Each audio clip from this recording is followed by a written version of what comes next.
olisi teille taas uusi loru. Tällä kertaa se on ketuista.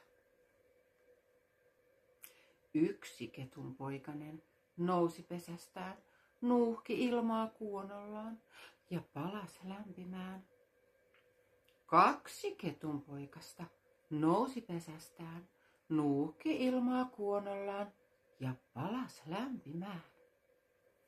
Kolme ketunpoikasta nousi pesästään, nuuhki ilmaa kuonollaan ja palasi lämpimään. Neljä ketunpoikasta nousi pesästään, nuuhki ilmaa kuonollaan ja palasi lämpimään.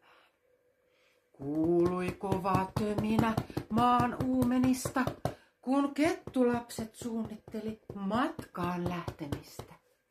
Kohta kaikki neljä nousi maan kamaralle, huusi hei hei äidilleen ja juoksi maailmalle. Emo pesäkolostaan katseli ja pohti, juoskaa halki metsämaan, onneanne